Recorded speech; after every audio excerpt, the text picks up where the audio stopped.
Selamat pagi, siang, atau malam. Om Swastiastu, Namo Buddhaya, dan salam kebajikan. Perkenalkan, kami dari kelompok 3 Soft Skill, dan perkenankan kami pada kesempatan kali ini untuk melakukan proyek kelompok membuat video penerapan pola berpikir kritis dalam berita yang sudah dimuat oleh Pak Kusman sebelumnya. Dan pada kesempatan kali ini kita mengambil berita tentang kelangkaan minyak goreng yang terjadi di pasaran. Sebelum itu, perkenalkan kembali kami dari kelompok 3, yaitu ada saya sendiri, Muhammad Gifari, dan rekan-rekan saya, yaitu Fatwatul Arifah, Juliet Cipta Fauzia, Meta Dwiana Gumai, dan Natasha Salsafira. Analisis kritis kasus dengan teknik identifikasi, analisis, dan evaluasi. Yang pertama yaitu identifikasi, itu minyak goreng merupakan salah satu hal yang sangat dibutuhkan bagi masyarakat Indonesia karena mayoritas masakannya itu berupa goreng-gorengan. Tetapi sejak akhir tahun 2021, harga minyak goreng menjadi langka dan menjadi mahal. Direktur KPBN seperti yang dikutip di beberapa situs media dan laporan Outlook CPOPC 2022 mengaitkan turunnya produktivitas sawit dengan 3 faktor utama, yaitu yang pertama itu kurangnya tenaga kerja di perkebunan sawit, karantina wilayah yang ditetapkan sebagai pandemi COVID 2019, membatasi mobilitas yang menyebabkan pembatasan jumlah tenaga kerja di perkebunan sawit, dan banyak tenaga kerja perkebunan sawit yang akhirnya kembali ke kampung mereka. Akibatnya kapasitas produksi perkebunan sawit menjadi terbatas. Faktor kedua yaitu cuaca buruk yang menyebabkan banjir di perkebunan sawit dan menghambat produktivitas. Lalu yang ketiga, tingginya harga pupuk yang menyulitkan petani untuk mengakses pupuk yang terjangkau. Lalu selanjutnya yaitu analisis, yaitu kelangkaan minyak goreng di pusat perbelanjaan retail modern disebabkan oleh keterhambatnya pasokan dari distributor karena ulah dari para spekulan. Sebelumnya, Menteri Perdagangan Muhammad Lutfi geram karena mengetahui distributor menahan pasokan minyak goreng hasil domestic market obligation atau DMO yang menyebabkan harga komoditas strategis itu tertahan tinggi hingga pekan ini.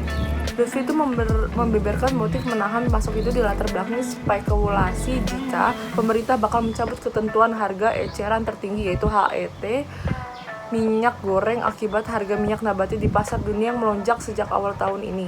Jadi yang terakhir ada evaluasi, yaitu dengan adanya oknum yang berlaku curang dan mencari kesempatan dalam kesempitan di situasi saat ini, pemerintah harusnya bergerak seperti mengerahkan pasukan khusus untuk mencari tahu di mana minyak goreng tersebut ditimbun, lalu melakukan sidak dadakan ke tempat timbunan tersebut. Lalu kalau perlu memberikan denda uang atau tutup usaha sementara untuk pelaku yang melakukan hal tersebut agar mereka jerak. Dan selanjutnya adalah contoh penerapan klaim dan non-klaim. Yang pertama itu adalah klaim. Di sini klaimnya itu adalah kelangkaan minyak goreng di pusat perbelanjaan retail modern disebabkan oleh terhambatnya pasokan dari distributor serta oleh ulah para spekulan. Selanjutnya adalah non-klaim, yaitu dengan demikian, kata Roy, dari sisi produksi minyak goreng murah, belakangan ini sudah mulai pulih untuk menekan angka harga di tengah masyarakat. Selanjutnya adalah klaim faktual, yaitu saat ini pasokan sedang digencarkan oleh pemerintah kita. Informasi kemarin itu, produsen dan distributor melaporkan produksi minyak goreng murah sudah menyentuh angka 3,71 juta liter. Dan yang selanjutnya itu adalah klaim nilai, yaitu Lutfi membeberkan motif menahan pasokan itu di latar belakangi spekulasi jika pemerintah bakal mencabut ketentuan harga eceran tertinggi minyak goreng akibat harga nabati di pasar dunia yang sedang melonjak tinggi belakangan ini. Selanjutnya adalah faktual deskriptif, yaitu berdasarkan sistem pemantauan pasar dan kebutuhan pokok Kemendak. Harga minyak goreng curah masih tertahan di angka 16.000 per liter pada Senin 7 Maret 2022. Sementara itu pada minyak goreng kemasan sederhana masih berada di angka 16.600 atau mengalami kenaikan sebesar 0,61% dari semulanya Rp16.500. Selanjutnya itu adalah klaim subjektif, yaitu di mana mereka itu sekarang sedang mencari untung. Dalam kesimpulan, mereka itu ingin saya mencabut harga eceran tertinggi di pasaran minyak goreng. Dan selanjutnya itu adalah klaim objektif. Mereka banjiri minyak goreng itu dibeli dengan harga Rp10.300, lalu dijual dengan harga Rp17.000 hingga Rp18.000. Harga dunia lagi tinggi, mereka tahan barangnya. Nah, itu adalah contoh-contoh dari klaim dan non-klaim.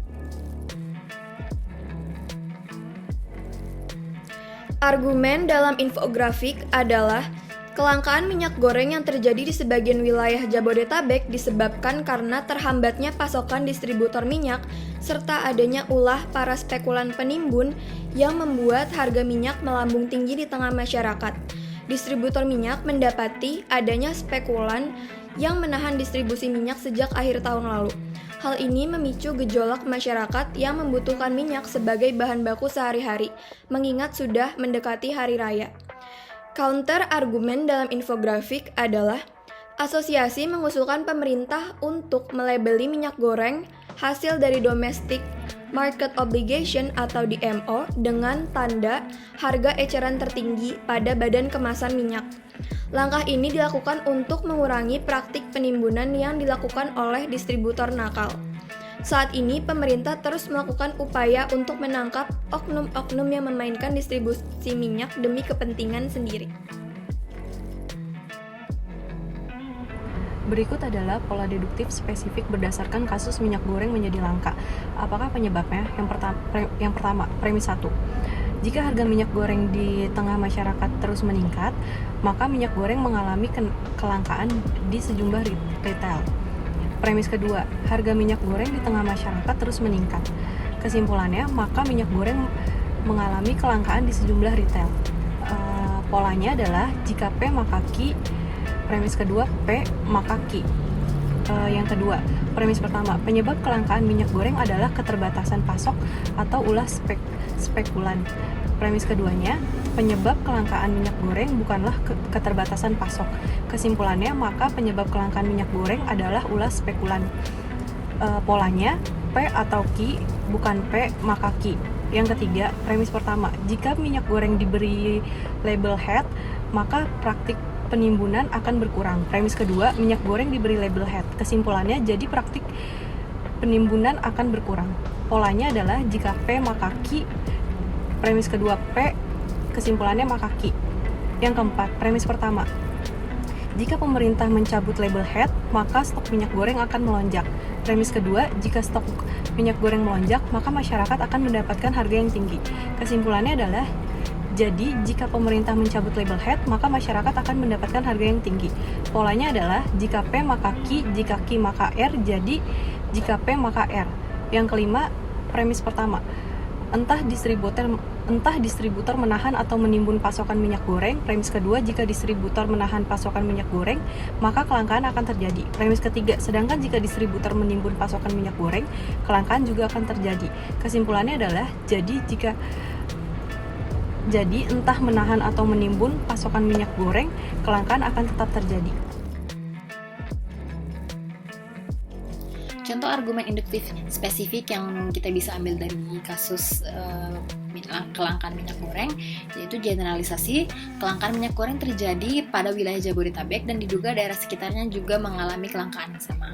Kemudian kausalitas, kelangkaan minyak goreng yang terjadi disebabkan oleh terhambatnya pasokan dari distributor serta ulah para spekulan. Ini menandakan argumen kausalitas sebab dan akibat. Analisis kesesatan berpikir informal yang terdapat pada kasus kelangkaan minyak goreng yaitu contohnya lereng licin, seperti jika kelangkaan minyak goreng terus terjadi, maka masyarakat diminta untuk mengurangi penggunaan minyak goreng. Jika masyarakat mengurangi penggunaan minyak goreng, perusahaan minyak goreng akan bangkrut. Jadi kesimpulannya kurang pas. Baiklah, sekian pemaparan dan penjabaran video tentang kasus minyak goreng yang langka dari kelompok kami. Kurang lebihnya mohon maaf dan semoga video ini dapat menjadi penilaian kepada Pak Kusman untuk menilai ujian akhir semester soft skill dari kelompok kami. Dan sekali lagi terima kasih. Om Swastiastu, Namo Buddhaya dan salam kebajikan. Selamat pagi, siang, atau malam. Sampai berjumpa di kesempatan berikutnya.